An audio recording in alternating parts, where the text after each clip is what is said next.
বাইর থেকে খাওয়া দাওয়া করে আমার হাজব্যান্ড ডিউটি থেকে এসে 9:30 এসে খাওয়া দাওয়া করে ঘুমাইছে। এমনি সাইডে ব্যথা উঠছে, জানে অপারেশনের রুগী। সঙ্গে সঙ্গে বাইরে ফোন করছি, বাইরে একটু আমরা বাইরে ওষুধের লগে মেডিসিনের লগে বাইরে মেডিসিন কিন ঘুরতে আসি। মেডিসিনের দোকান বন্ধ 12:30 থেকে 1:00টার মধ্যে। তখন আমরা কামান চমনির থেকে রাজবাড়ি দিয়ে যখন রোডে যাইতে আসি, এরকম টাইমে কয়েকটা পোলা পাই না আমরা আটকাইয়া হঠাৎ করে আমার জামাইরে পিঠা আরম্ভ করছে। আমি গেছি ধরতাম, আমারও পিঠা যা তা গালি গেলাম। এরপরে চেনটা আমার জামাইরে ধরতাম, গেছে পরে গলার থেকে 2.5 ভরি ওজনের গলার চেন লয়ে গেছে। এরপরে গেলাম মহিলা থানার, 112 ফোন করলাম, 112 আইলো। তারা সামনে দিয়ে দৌড়ে যা, তারা দেখাই দেয়, ওই তো সার গাড়ি, তারা জানা। এরপর তারা আসিল লগে লগে, তারা ধরছে না, হ্যাঁ বললো। এরপরে যে আবার গেলাম মহিলা থানার গেছি,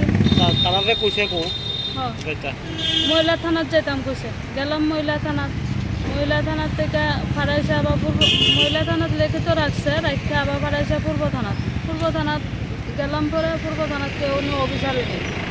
এবার যা একজন ছাত্রা পাইছে আপনি কথা কইছেন শুনছি, এই কথা কইছে পরে বাইরে গেছে।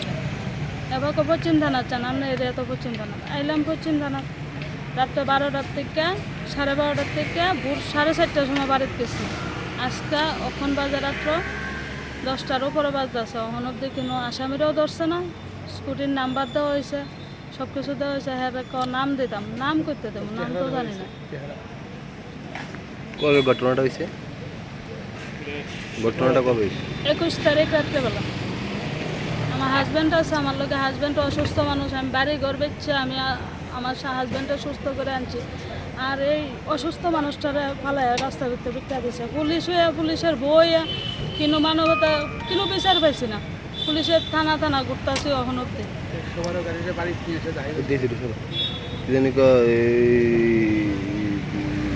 আপনার স্বামী কি করে? পুলিশ ডিপার্টমেন্টে। আপনি থানা তাইছেন পরে কি খুশি? থানা তাইছি পরে তো ইয়েটা দিছে, এরপরে কাগজটা দিছে। দেওয়ার পরে প্রথম তো কইছে নাম লই আইয়েন, ফার্স্ট টাইম রাত্রে আইসি। পরে এরপরে আইলাম, আজকে নাম তো পাইছি না, স্কুটির নাম্বারটা দিলাম, এফআইআর কাগজটা জমা দিছি। দেওয়ার পরে এরপরে ওখান আমি বলে কইছি না সে চুরি হয়েছে, এই কথা কালকে রাত্রে বলে কইছি না। আরে রাত্রে বলে আমি লগে লগে কইছি, স্যার আমার চেনটা বাঁচান ধরেন গিয়া তারে এবার ঢুকছে, সেরালের পেছনের দেওয়া ঢুকছে 2 নাম্বার বাইরে। এরপরে দেয়া থানাতে অক্ষণ নিয়ে চলে যাইতাম না, কিতা করতাম।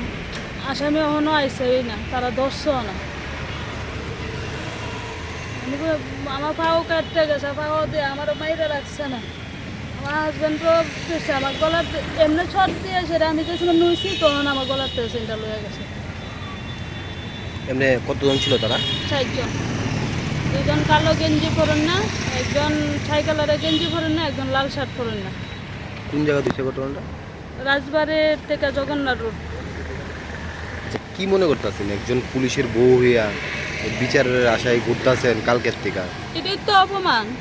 আমি একটা পুলিশের বই আইনের লোক হইয়া, তাই না? আমার হাজব্যান্ড একটা পুলিশ ডিপার্টমেন্টে চাকরি করে, অসুস্থ, ডিপার্টমেন্ট পুরা জানে, জানি না সেটা। আজকে আমার স্বামী পিঠা খাইছে, অসুস্থ। আমি কি করবো এখন? আমার রাস্তা কই তুলে আমি কিতা করতাম? আমি এটার বিচার চাই, আসামি ধরাও। আমি এটার ন্যায্য বিচার চাই। আমার যা অসুস্থ স্বামীর কেল লেগে বিনা কারণে রাস্তার ভিতরে দইরা পিঠা দিব।